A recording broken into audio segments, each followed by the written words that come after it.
안녕하십니까. YTN-DMB 시청자위원회입니다. 2022년 10월 YTN-DMB 시청자위원회 회의를 시작하도록 하겠습니다.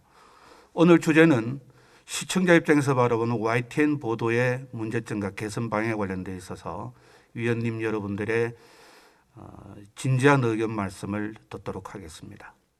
전반적으로 YTN 채널에 대해서는 다소 전통적이고 보수적이라는 이미지가 있지만 근래 YTN에서는 다양한 어떤 편집과 연출에 있어서 개선점이 보이고 있고, 이런 어떤 변화에 힘입어서 대선 투표와 같이 어떤 경쟁이 심한 어떤 특집에 있어서도 시각적 연출적으로 다른 지상파 방송사 대비도 충분한 경쟁력을 갖추고 있기 시작했다고 보여지고요.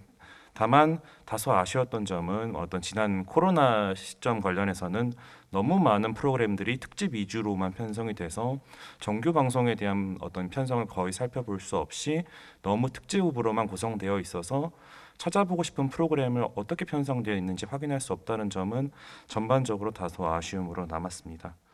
YTN이 뉴스라는 본질에 좀 더 집중을 하고 그 해석에 힘을 실어가지고 프로그램을 만드는 것이 핵심이라고 할 수 있겠습니다. 최근 논란되는 여러 시사, 예를 들면 기준금리 대폭 인상이라든가 또 학생들의 과외를 부추기는 일체고사에 대한 그 관련 보도 중에서 시청자들에게 익숙하지 않는 단어라든가 그 제도, 이런 해설이나 이런 문제되는 이슈에 너무 집중을 하기보다 현 시점에서 가장 필요한 정책적인 부분의 해설 같은 그런 작은 그림부터 큰 그림까지 비춰주는 프로그램이 답이 될 수도 있겠습니다. 또는 근래 그 포털 사이트에 보면 복지 민영화에 관련해서 노란봉투법 관련이라든가 그다음에 노숙인 시설 관련, 그다음에 BTS의 경영 관련해서 자주 등장하는 심층 취재 기사처럼 어떠면 새롭고 다른 시선의 이슈를 다룬 방안도 필요해 보이기도 합니다. 국민이 알고 싶어하는 부분에 초점을 맞춰서 그걸 우선시하여 설명해 주는 방식으로 뉴스 내러티브를 구성하면 더욱 좋을 것 같습니다. 예를 들어서 개량 백신 접종에 대한 뉴스의 경우에 왜 새로운 종류의 개량 백신이 필요한지, 개량 백신은 기존 백신과 무엇이 다른지, 이런 것들을 시각적으로 비교하면서 차이를 좀 더 명확하게 보여주고, 현재 얼마나 많은 사람들이 개량 백신을 맞았는지 국민이 알고 싶은 것들에 초점을 맞춰서 이야기를 구성하면 좋을 것 같습니다. 따라서 헤드라인이나 자막, 앵커 멘트 같은 것들을 의문문이나 질문 형식으로 하여 호기심을 자극하는 것도 좋을 것 같습니다. 예를 들어서 최근 뉴스에 차 미세먼지의 주범은 이런 질문을 하고 있는데요. 타이어와 도로 마모 때문이다.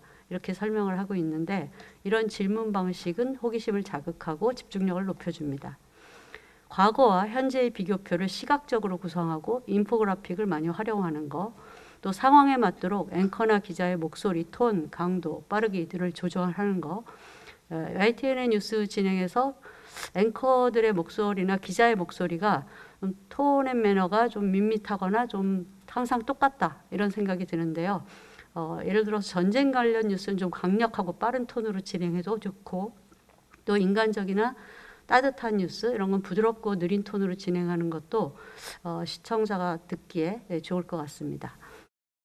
YTN 모바일 앱의 가시성과 가독성이 좀 더 개선되었으면 좋겠다는 의견입니다. 한 화면에 너무 많은 가사와 정보들을 빽빽하게 담고 있고, 또 주제 간의 간격들이 여유 없이 붙어 있어서 사용자 입장에서 글 읽기가 매우 불편함을 느꼈습니다. 그리고 각 주제들의 사진과 글자의 배치에서 규칙이 있었으면 좋겠고, 예를 들어 각 주제에 포함된 사진들의 크기가 다르고 여러 위치의 사진 배치가 깔끔하지 못하다는 생각이 듭니다. 앞으로도 다양한 프로그램을 편성해 주셔서 시청자들이 더 유익하고 시청할 수 있도록 그런 방송을 만들어 주셨으면 좋겠습니다. 저는 전반적인 것보다는 최근의 특정 주제에 관해서 말씀을 드리고 싶습니다. 그 YTN이 최근에 러시아 우크라이나 전쟁에 관해서 보도한 부분을 보면 러시아 총사령관이 전격 교체되었다, 푸틴의 측근이 분열되었다, 또는 그 푸틴이 70세 생일을 맞이했다, 아니면 러시아 내 예비군 동원령에 대해서 시민들이 반발하고 있다, 이런 보도가 나오고 있습니다. 그런데 그런 YTN 보도들이 사실은 다른 지상파 보도와 크게 차이가 나지 않는 모습을 보이고 있어서 그 부분이 조금 아쉽다라는 생각을 하고 있습니다. 바쁜 일상으로 보고 듣는 시청이 아니라 듣고 보는 시청을 하다 보니까 쉽고 편하게 보고 듣고 또 듣고 보고 이해하는 뉴스들이 많이 진행되었으면 하는 생각을 했습니다. 또 노년의 어르신들이 24시간 시청을 하는데 쉽고 편하게 들리는 뉴스, 재미있고 유익한 내용들의 뉴스가 삶의 즐거움을 줄 수 있는 뉴스가 되었으면 합니다. 또 뉴스를 보고 있다 보면 제가 어떤 생각이 드냐면 가장 재미있고 제가 관심 있게 보는 게 바로 돌발 영상, 그리고 제보 영상, 그리고 시청자 브리핑 시시콜콜이 정말 재미있게 와닿습니다. 왜냐하면 지겨운 뉴스나 지금 가장 그 젊은 분들이 그러죠. 뉴스를 기피하는 현상이 많습니다.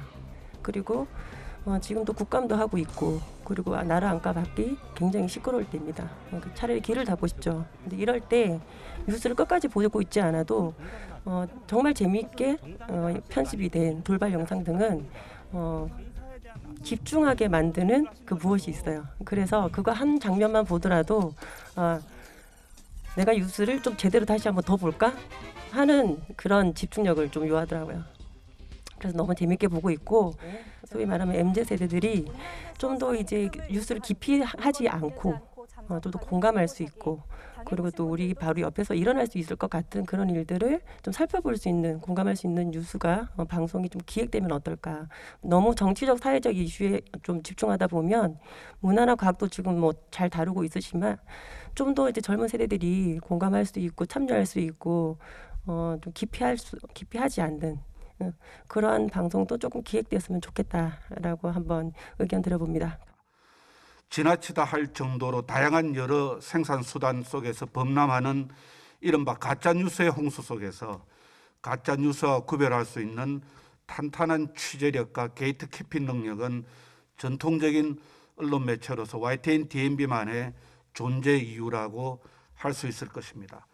많은 방송 시간과 프로그램에서 이 같은 장점과 실력이 여지없이 발휘되기를 기대합니다.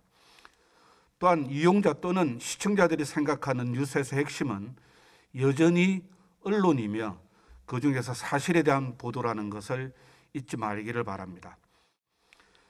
많은 시청자들은 기본적으로 자신이 접한 뉴스를 믿지 못하기 때문에 이를 보지 않으려고 하는 수용 특성이 있기도 하지만 동시에 특정 주제의 뉴스에 많이 노출되어 정보 과잉으로부터 오는 피로감 누기 때문에 뉴스를 회피하는 경향도 분명 있습니다. 뉴스의 주제별 비중이나 제작 형식에서 이 같은 수용자의 회피 특성을 적극 고려해 주시기를 당부드립니다. 여러 위원님들 좋은 말씀 감사합니다. 회사 측에서는 오늘 제기된 여러 위원님들의 건설적인 의견을 바탕으로 향후 더 좋은 방송을 위해서 애써 주실 것으로 믿고 기대하겠습니다. 이상으로 2022년 10월 YTN DMB 시청자위원회 회의를 모두 마치도록 하겠습니다. 수고하셨습니다.